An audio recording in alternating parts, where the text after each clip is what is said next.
volta dos 7.000 km, ela começou a apresentar barulhos na corrente.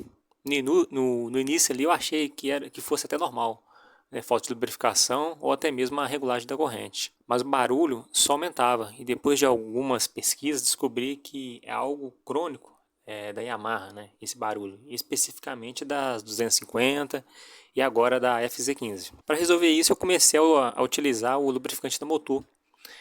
E diminuiu bastante o barulho, né? Não elimina por completo, mas ajudou bastante.